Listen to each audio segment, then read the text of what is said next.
ഈ happy Christmas എന്ന് പറഞ്ഞിട്ട് കടന്റെ മുമ്പിൽ സ്റ്റിക്കർ ഒട്ടിച്ചിട്ടേ ഉണ്ടാവുള്ളൂ. ഇസ്ലാം എന്നോ പുറത്താണ്.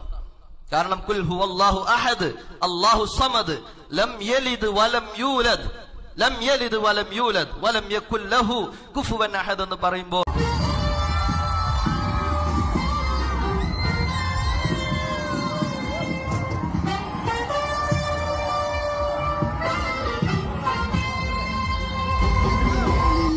ക്രിസ്മസ് ആഘോഷിക്കപ്പെടേണ്ട മാസമാണോ? ക്രിസ്മസ് ആഘോഷിക്കപ്പെടേണ്ടതാണോ? ആഘോഷിക്കപ്പെടേണ്ടതാണ്. ആർക്കാ സംശയം? ക്രിസ്മസ് ആഘോഷിക്കപ്പെടേണ്ടത് തന്നെയാണ്, ഒരു സംശയമല്ല. ആര്? അസ്സലാമു അലൈക്കും, welcome back to Visal media. ഞാൻ ഫക്രുദ്ദീൻ ബദ്ദാവ. ഇന്ന് ലോകമെങ്ങും ക്രിസ്മസ് ആഘോഷിക്കുകയാണ്. നമ്മുടെ നാട്ടിലെ ചില മുസ്ലിങ്ങളും ഇത് കണ്ടിട്ട് ക്രിസ്മസ് ആഘോഷിക്കുന്നവരുണ്ട്. മുസ്ലിങ്ങൾക്ക് അങ്ങനെ ക്രിസ്മസ് ആഘോഷിക്കാൻ പാടുണ്ടോ? ഞാനൊരു പ്രസംഗം കേട്ടു. ആ പ്രസംഗം ഒന്ന് കേട്ടു. അതായത് ക്രിസ്മസിന് നമ്മുടെ കടയിലൊക്കെ ക്രിസ്മസ് ആശംസകൾ എന്ന് എഴുതലോ അല്ലെങ്കിൽ നമ്മളൊക്കെ വാട്സപ്പിലോ ഫേസ്ബുക്കിലോ ക്രിസ്മസ് ആശംസകൾ എന്ന് പറയലോ ശിർക്കായി പോകും. അങ്ങനെ പറഞ്ഞു കഴിഞ്ഞാൽ അയാൾ ഇസ്ലാമിൽ നിന്ന് പുറത്താണ്. കാരണം അള്ളാഹുവിന് മക്കളില്ല, അള്ളാഹുവിനെ ആരും പ്രസവിച്ചതല്ല. അപ്പോൾ അള്ളാഹുവിൻ്റെ മകനാണ് യേശു എന്ന് വിശ്വസിക്കുന്ന ഒരു ആഘോഷത്തിൽ നമ്മൾ പങ്കെടുത്തിട്ട് ഒരു ക്രിസ്മസ് ആശംസകൾ പോലും നമ്മൾ നൽകിക്കഴിഞ്ഞാൽ നമ്മൾ ഇസ്ലാമിൽ നിന്ന് പുറത്താണെന്നുള്ളതാണ് ആ പ്രസംഗം. ഈ ഹാപ്പി ക്രിസ്മസ് എന്ന് പറഞ്ഞിട്ട് കടന്റെ മുമ്പിൽ സ്റ്റിക്കർ ഒട്ടിച്ചിട്ടേ ഉണ്ടാവുള്ളൂ. ഇസ്ലാം എന്നോ പുറത്താണ്. കാരണം കുൽ ഹുവല്ലാഹു അഹദ് അല്ലാഹു സമദ് ലം യലിദ് വലം യൂലദ് ലം യലിദ് വലം യൂലദ് വലം യകുൽ ലഹു കുഫുവൻ അഹദ് എന്ന് പറയുമ്പോൾ ലം യലിദ് വലം യൂലദ് വലം യകുൽ ലഹു കുഫുവൻ അഹദ് എന്ന് പറയുന്ന 3 ആയത്തുകൾക്ക് ഘടകവിരുദ്ധമാണ് അവർ ഒട്ടിച്ച സ്റ്റിക്കർ. എന്തേ ഹാപ്പി ക്രിസ്മസ് പറയുമ്പോൾ എന്താണുള്ളത്? അള്ളാഹുവിന് സന്താനമുണ്ടായി എന്നതിന്റെ പേരിൽ ആഘോഷിക്കുമ്പോൾ അതിനോട് ഐക്യദാർഢ്യം പ്രഖ്യാപിക്കുക. അപ്പോൾ ഈ ഒരു പ്രഭാഷണത്തിൽ പറയുന്ന അനുസരിച്ച് നമ്മൾ ക്രിസ്മസ് ആശംസകൾ എന്ന് പറഞ്ഞാലോ, ഈ ചില കടകളൊക്കെ ഉള്ള ആളുകൾ, ഷോപ്പുകളൊക്കെ ഉള്ള ആളുകൾ അവരുടെ മുൻപിൽ സ്റ്റിക്കർ ഒട്ടിക്കുമല്ലോ, എല്ലാവർക്കും ഹാപ്പി ക്രിസ്മസ് എന്നൊക്കെ പറഞ്ഞ്, അങ്ങനെയൊക്കെ ചെയ്താലും അത് ഷിർക്കാണ്, ഇസ്ലാമിൽ നിന്ന് പുറത്താണെന്നാണ് പറയണത്. ഇത്തരം ഒരു ചിന്താഗതി സത്യത്തിൽ എല്ലാവർക്കും ഉണ്ടോ? ഇങ്ങനെ ഒരു സ്റ്റിക്കർ ഒട്ടിച്ചത് കൊണ്ട് മാത്രം ഒരാൾ അള്ളാഹുവിന് മകനുണ്ട് എന്നൊക്കെ വിശ്വസിക്കുമോ? സുന്നത്തി ജമാഅത്തിന്റെ പണ്ഡിതന്മാരെന്താ പറയുന്ന നോക്കാം. വേറൊരു ഉസ്താദിന്റെ പ്രഭാഷണം ഞാൻ കേട്ടു. ആ ഉസ്താദ് പറഞ്ഞു വളരെ കറക്റ്റാട്ടോ, ഇതുപോലെ തുറന്നു പറയാൻ ചങ്കൂറ്റം കാണിക്കുന്ന ഉസ്താദുമാര് വേണം. അല്ലാതെ ആവേശം കയറിയിട്ട് ഒരു ഹാപ്പി ക്രിസ്മസ് പറഞ്ഞപ്പോഴേക്കും ഇസ്ലാമിൽ നിന്ന് പുറത്താക്കലല്ല വേണ്ടത്. ക്രിസ്മസ് ആഘോഷിക്കപ്പെടേണ്ട മാസമാണോ? ക്രിസ്മസ് ആഘോഷിക്കപ്പെടേണ്ടതാണോ? ആഘോഷിക്കപ്പെടേണ്ടതാണ്. ആർക്കാ സംശയം? ക്രിസ്മസ് ആഘോഷിക്കപ്പെടേണ്ടത് തന്നെയാണ്, ഒരു സംശയമല്ല. ആര്? ക്രൈസ്തവ മതവിശ്വാസികൾ ക്രിസ്മസ് ആഘോഷിക്കപ്പെടേണ്ടത് തന്നെയാണ്. ഇസ്ലാം മതവിശ്വാസികൾക്ക് ആഘോഷിക്കപ്പെടണോ? വേണ്ട. ഇനി ഞാനിത് പറയുമ്പോഴേക്കും ഇങ്ങോട്ട് വർഗീയവാദിയാക്കാൻ നിൽക്കണ്ട, വിഷയങ്ങൾ പറയണം. ഒരു ഉദാഹരണം ഞാൻ പറയാം. 2 സുഹൃത്തുക്കൾ, 2 രാഷ്ട്രീയ പാർട്ടി പ്രവർത്തിക്കുന്ന 2 സുഹൃത്തുക്കൾ, അഭേദ്യമായ ഫ്രണ്ട്സാണ്. അവരുടെ വീട്ടിലുള്ള ഫംഗ്ഷന് പോകും, അവരുടെ വീട്ടിൽ വല്ല സൽക്കാരം ഉണ്ടെങ്കിൽ ആ സൽക്കാരങ്ങൾക്ക് പോകും, ഒരുമിച്ചാണ് യാത്ര ചെയ്യുന്നത്, എല്ലാ കാര്യത്തിലും ഒരുമിച്ചാണ്. 2 പേരും 2 രാഷ്ട്രീയ പാർട്ടിയിലാണ്. വളരെ അടുത്ത സൗഹൃദമാണ്. ഈ വളരെ അടുത്ത സൗഹൃദമാണ് എന്ന് വിചാരിച്ചിട്ട് ഈ ഒന്നാമത്തെ ആൾ രണ്ടാമത്തെ ആളുടെ രാഷ്ട്രീയ പാർട്ടിയിൽ പോയി പ്രവർത്തിക്കുമോ? അങ്ങനെ പ്രവർത്തിച്ചാൽ ഇയാൾ ഈ രാഷ്ട്രീയ പാർട്ടിയിൽ ഉണ്ടാകുമോ? ഒരാൾ കോൺഗ്രസ് ചേരണം, ഒരാൾ കമ്മ്യൂണിസ്റ്റ് ചേരണം കരുതിപ്പെടും. പെട്ടെന്ന് മനസ്സിലാകാൻ പറയാം. കോൺഗ്രസ്സുകാരനായ ഈ മനുഷ്യൻ കമ്മ്യൂണിസ്റ്റുകാരനായ ഈ മനുഷ്യരുടെ നല്ല ബന്ധമാണ്. ഒരുമിച്ചാണ് യാത്ര, ഒരുമിച്ചാണ് കിടത്തം, ഒക്കെ ശരിയാ. പക്ഷെ ഇയാൾ യഥാർത്ഥ കോൺഗ്രസിന്റെ അനുഭാവിയാണെങ്കിൽ ഇയാൾ കമ്മ്യൂണിസ്റ്റിന്റെ യോഗത്തിൽ പോയി പങ്കെടുക്കുമോ? കമ്മ്യൂണിസ്റ്റിന്റെ സ്ഥാനാർത്ഥിയെ വിജയിപ്പിക്കാനുള്ള പണിയെടുക്കുമോ? അങ്ങനെ ഉള്ളിലൂടെയൊക്കെ പണിയെടുത്താൽ അതിനെന്താ നമ്മുടെ നാട് വിളിക്കല്? അപ്പൊ അവിടുത്തെ നേതാക്കൾ കൃത്യമായിട്ട് പറയും, നിങ്ങൾ അതിന് പണിയെടുക്കാൻ പാടില്ല, നിങ്ങൾ പാർട്ടിയിൽ മാത്രം ഉറച്ചു നിൽക്കണം, മറ്റേ പാർട്ടിനെ സഹായിക്കാൻ പാടില്ല. അത് പറഞ്ഞു കഴിഞ്ഞാൽ പാർട്ടിയുടെ നിലപാട്. മതപണ്ഡിതന്മാർ പറയാണ്, നിങ്ങൾ ഇസ്ലാമിന്റെ വിശ്വാസങ്ങളെ അനുസരിച്ച് നിൽക്കണം, മറ്റു മതവിശ്വാസങ്ങളിൽ നിങ്ങൾ അമിതമായി പങ്കെടുക്കാൻ പാടില്ല എന്ന് പറഞ്ഞാൽ വർഗീയത. എവിടുത്തെ ന്യായത്? രാഷ്ട്രീയക്കാർ പറയുമ്പോൾ അത് നിലപാട്, മതപണ്ഡിതന്മാർ പറഞ്ഞാൽ അത് വർഗീയത. എങ്ങനെ വർഗീയതയാകും?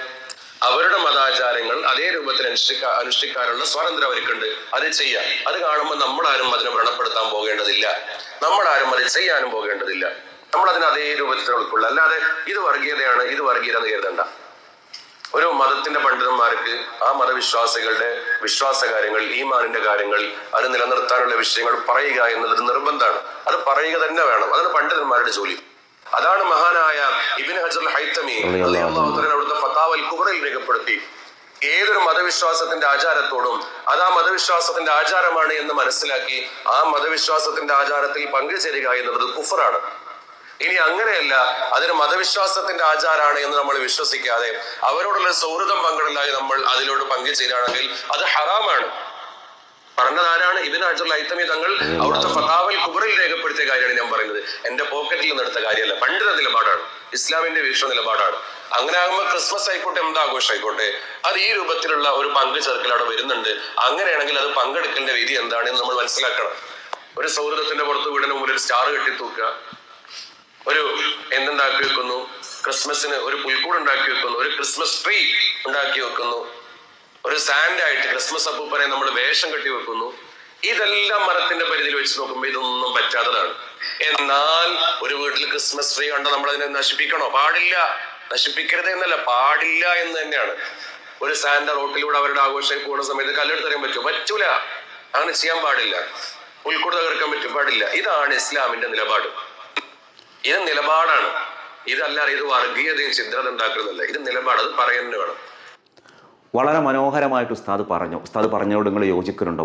ഓരോ മതവിശ്വാസികൾക്കും ഓരോ ആചാരങ്ങളുണ്ട്. ആ ആചാരങ്ങളെ കുറിച്ചിട്ട് ആ മതവിശ്വാസികളോട് മതപണ്ഡിതന്മാർ പറയുമ്പോൾ ബാക്കിയുള്ളവർ അതിനെ വർഗീയതായിട്ട് കാണണ്ട.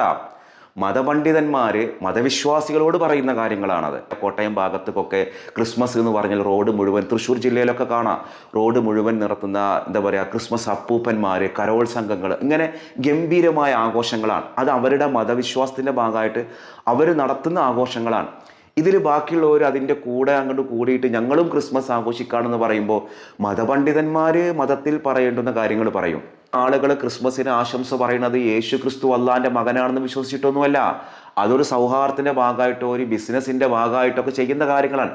അപ്പോഴേക്കും അതിനൊക്കെ ശിർക്കാക്കിയിട്ട് പറയാമെന്ന് പറഞ്ഞാൽ അതെന്തുമാത്രം അബദ്ധമാണ് എന്നുള്ളത് ഈ രണ്ടാമത്തെ ഉസ്താദ് പറഞ്ഞതിൽ നമുക്ക് മനസ്സിലാവുന്നുണ്ട്. അതായത് നമ്മൾ വിശ്വസിക്കുകയാണ് ഈസാ നബി അലൈഹിസ്സലാം അള്ളാഹുവിൻ്റെ മകനാണ് എന്ന് വിശ്വസിച്ചിട്ടാണ് നമ്മൾ ക്രിസ്മസ് ആശംസകൾ എന്ന് പറഞ്ഞാൽ ഒരു സംശയമില്ലല്ലോ, അയാൾ ഔട്ടല്ലേ. അപ്പം സാധാരണ ആളുകൾ ക്രിസ്മസ് ആശംസകൾ എന്തിനാ വെക്കുന്നത്? തൊട്ടടുത്തുള്ള എല്ലാ കടക്കാരും ക്രിസ്മസ് ആകുമ്പോൾ അത്തരം കൺസ്യൂമർമാരെ ആകർഷിപ്പിക്കാൻ വേണ്ടിയിട്ട് ക്രിസ്മസ് ആകുമ്പോൾ ഹാപ്പി ക്രിസ്മസ് വെക്കുന്നു, ന്യൂ ഇയർ ആകുമ്പോൾ ന്യൂ ഇയർ ആശംസകൾ വെക്കുന്നു, അതോടൊപ്പം നബിദിനം വന്നാൽ നബിദിനാശംസകൾ വെക്കുന്നു, ഓണം വന്നാൽ ഓണാശംസകൾ വെക്കുന്നു. അല്ലാതെ അവർക്ക് ഈസാ നബി അലൈഹിസ്സലാം അള്ളാഹുവിൻ്റെ മകനാണെന്ന് വിശ്വസിച്ചിട്ടാണോ? ഒരൊറ്റ ആളും അങ്ങനെ ചെയ്യുന്നുണ്ടാവില്ല. ഒരു മുസ്ലിമും അങ്ങനെ ചെയ്യില്ല. പല ആളുകളും പല രീതിയിലാണ് ഇത് ആഘോഷങ്ങൾ ഉണ്ടാക്കുക. ഒരു കൂട്ടർ ആഘോഷിക്കുക എങ്ങനെയെന്നറിയോ? അതായത് ലേശം കാശുള്ള ഫ്ലാറ്റിലൊക്കെ ജീവിക്കുന്ന മതവുമായിട്ട് വലിയ ബന്ധമൊന്നുമില്ലാത്ത ആളുകൾ, മുസ്ലിമൊക്കെ പേരിൽ മുസ്ലിമൊക്കെ ആയിരിക്കും. അവർ ക്രിസ്തുമതം വന്നു കഴിഞ്ഞാൽ അവർ ക്രിസ്ത്യാനികളുടെ കൂടെ ഒരു പക്ഷേ ചർച്ചിൽ പോകാം, സൗഹൃദമല്ലേ. അങ്ങനെ ചർച്ചിൽ പോകുമ്പോൾ പോലും അവരുടെ വിശ്വാസം എന്താണെന്നുള്ള അവർക്ക് അള്ളാഹ്ക്കേ അറിയുള്ളൂ. അവർ ഈസാ നബി അലൈഹിസ്സലാമിനെ അള്ളാഹുവിൻ്റെ മകനാണെന്ന് വിശ്വസിച്ചിട്ടാണ് പോണതെങ്കിൽ അവരെ കാര്യം കഷ്ടമാണ്, അവർ ഔട്ടായിപ്പോയി. ഓരോ മതങ്ങൾക്കും ഓരോ ആചാരങ്ങളും ആഘോഷങ്ങളുമുണ്ട്. അവരവരെ ആഘോഷങ്ങൾ കൊണ്ടുനടക്കട്ടെ. ബാക്കിയുള്ള ചില സൗഹൃദങ്ങളുണ്ട്. ഇപ്പോൾ നമ്മുടെ വീട്ടിലേക്ക് ചില കരോൾ സംഘങ്ങൾ വന്നു. ഇപ്പോൾ എൻ്റെ നാട്ടിലൊന്നും അങ്ങനെ കരോൾ പാട്ടൊന്നും വരാറില്ല. ക്രിസ്ത്യാനികളൊക്കെ താമസിക്കുന്ന ഇടങ്ങളിലൊക്കെ ഉണ്ട്. പിന്നെ ചിലയിടത്തൊക്കെ കരോൾ വരുന്നത് പണം കിട്ടാൻ വേണ്ടി മാത്രമായിട്ട്. അന്ന് ഞാൻ വാർത്ത കേട്ടു, കരോൾ സംഘം വന്നിട്ട് 100 രൂപ കിട്ടാത്തതിന് വീട്ടുകാരെ അടിച്ചു. അപ്പോൾ കരോൾ പാടുന്നത്, ഈ സംഘം വരുന്നത് മതപരമായ ഒരു ആഘോഷത്തിന് വേണ്ടിയിട്ടൊന്നുമല്ല. അങ്ങോട്ട് പാടി ലേശം കാശുണ്ടാക്കിയിട്ട് നന്നായിട്ടൊന്ന് ക്രിസ്മസിന് ന്യൂ ഇയറിനൊക്കെയാണ് ഈ അടി കൂടുന്നത്, ഓണത്തിന്. അപ്പോൾ ആ ഒരു ആഘോഷത്തിന് വേണ്ടിയിട്ടാണ്. അതിനൊന്നും നമ്മൾ എന്ത് ചെയ്യരുത്, വല്ലാതെ പ്രോത്സാഹിപ്പിക്കാൻ പാടില്ല. കാരണം ഒരു മതപരമായിട്ടൊരു ടീമാണ് വരുന്നതെങ്കിൽ റെസ്പെക്ട് ചെയ്തിട്ട് വേണമെങ്കിൽ 10 100 കൊടുക്കുക. അത് അവരോടുള്ളൊരു സന്തോഷം വിചാരിക്കാം. ഈ കുടിയന്മാർക്ക് എന്തിനാണ് നമ്മൾ കൊടുക്കുന്നത്? 100 രൂപ വെച്ച് കൊടുക്കാത്തതിന് വീട്ടുകാരടിക്കണ സംഘം. ചില വിദ്യാഭ്യാസ സ്ഥാപനങ്ങളിൽ, ജോലി സ്ഥലങ്ങളിലൊക്കെ ക്രിസ്മസ് ആഘോഷിക്കുന്നവരുണ്ട്. അവിടെ ക്രിസ്മസ് ആഘോഷിക്കാതെ എല്ലാവരും ആഘോഷിക്കുന്ന കൂട്ടത്തിൽ ആഘോഷിക്കുന്നവരാണ്. വേറെ നിർവാഹമില്ലാത്ത ആളുകളായിരിക്കും. ഇപ്പം നമ്മുടെ മലബാറിലൊന്നും അങ്ങനെ സ്കൂളുകളിൽ ഓണാശംസ പോലെ ക്രിസ്മസ് ആഘോഷങ്ങളില്ല. എന്നാൽ കോട്ടയം, തൃശ്ശൂർ ഭാഗങ്ങളിലൊക്കെ വലിയ ആഘോഷങ്ങളുണ്ട്. പിന്നെ ചില ആളുകൾ ഈ ക്രിസ്മസ് ആശംസകൾ പറയുന്നത് ഷിർക്കാണെന്ന് പറയുന്ന ആളുകൾ നബിദിനാഘോഷം പോലും ഷിർക്കാണെന്ന് പറയുന്നവരാണ്. നബിദിനം ആഘോഷിക്കുന്നത് പോലും ഹറാമാണ്, ഷിർക്കാണ് എന്ന് പറയുന്ന ആളുകളുണ്ട്. മഹാന്മാരുടെ മരണ ദിവസങ്ങൾ ആചരിക്കുന്നവരുണ്ട്, ആണ്ട് നേർച്ചകൾ, അത് പാടില്ല എന്ന് പറയുന്നവരുണ്ട്. എന്തിന് അവനവൻ്റെ കുട്ടികളുടെ ബർത്ത്ഡേ ആഘോഷിക്കാൻ പാടില്ല എന്ന് പറയുന്നവരുണ്ട്. കേക്ക് മുറിക്കുന്നവരുണ്ട്, മുറിക്കാത്തവരുണ്ട്. അപ്പോൾ ഇതൊക്കെ വ്യത്യസ്തമായ അഭിപ്രായങ്ങളുണ്ട്. അപ്പോൾ നമ്മുടെ കൂട്ടത്തിലുള്ള നമ്മുടെ സഹോദരൻ, ഒരു ക്രൈസ്തവ സഹോദരൻ ഉണ്ടെങ്കിൽ അവരെ നമ്മൾ സ്നേഹിക്കുക, അവർക്ക് നമ്മൾ ആശംസകൾ പറയാം. അത് ഈസാ നബി അലൈഹിസ്സലാം അള്ളാഹുവിൻ്റെ പുത്രനാണെന്ന് വിശ്വസിക്കലാണോ? ഒരിക്കലുമല്ല. ഈ ഉസ്താദ് പറഞ്ഞ കാര്യങ്ങൾ വളരെ കറക്റ്റാണ്. അള്ളാഹു നമുക്കൊക്കെ സത്യം ഉൾക്കൊള്ളാനും അത് പ്രചരിപ്പിക്കുവാനും ഒക്കെ അള്ളാഹു നമുക്കൊക്കെ തൗഫീക്ക് നൽകട്ടെ. ഞാനിന്ന് ചോദിക്കുന്നൊരു ചോദ്യം, ഈ വീഡിയോയിൽ കാണുന്നൊരു സ്ഥലമുണ്ടല്ലോ, ഇതൊരു ചെറിയൊരു ഗുഹയുടെ ഉള്ളിലേക്ക് പോയാൽ കാണുന്നൊരു സ്ഥലം. ഈ സ്ഥലത്ത് ഒരു പ്രവാചകൻ ജന്മമെടുത്തു എന്ന് വിശ്വസിക്കപ്പെടുന്നൊരു സ്ഥലമാണ്. ആരാണ് ആ പ്രവാചകൻ? അതായത് ഇവിടെ ഒരു കാലിത്തൊഴുത്തുണ്ടായിരുന്നു. ആ കാലിത്തൊഴുത്തിൻ്റെ മുകളിൽ ഒരു ക്രിസ്തുവർഷം 300കളിലാണ് ഒരു ക്രിസ്ത്യൻ പള്ളി നിർമ്മിച്ചു. പിന്നീട് 500കളിൽ ആ പള്ളി പുനർനിർമ്മിച്ചു. ഈ ഒരു ഭാഗത്താണത്രേ ആ പ്രവാചകൻ ജനിച്ചത്. ഇവിടെ ഒരു കാലിത്തൊഴുത്തിൻ്റെ ഭാഗത്ത് ചില അടയാളങ്ങളൊക്കെ ഇട്ടിട്ടുണ്ട്. അപ്പോൾ ആ പ്രവാചകൻ ജനിച്ച ഭാഗം, ആ പ്രവാചകൻ ജനിച്ച കറക്റ്റ് സ്പോട്ടിൽ അവിടെ ഒരു സ്റ്റാർ, ഒരു ചെറിയൊരു സ്റ്റാർ, ആ സ്റ്റാറിൽ പല പ്രവാചകന്മാരുടെ വംശപരമ്പരയിലേക്ക് ആ പ്രവാചകന് അടയാളമായിട്ട് പറഞ്ഞൊരു സ്ഥലമാണ്. അപ്പോൾ ഈ ഒരു സ്ഥലത്ത് ജനിച്ച പ്രവാചകൻ ആരാണ്? ഞാൻ ക്ലൂ തരാം. അവരുടെ ഉമ്മയുടെ പേര് വിവാഹം കഴിക്കാത്തൊരു ഉമ്മയായിരുന്നു എന്നുള്ളതാണ്. അപ്പോൾ ആ ഉത്തരവാണ് നിങ്ങളിന്ന് കമൻറ്റ് ചെയ്യേണ്ടത്. മറ്റൊരു ദിവസം മറ്റൊരു വീഡിയോയുമായി വീണ്ടും കാണാം. അസ്സലാമു അലൈക്കും.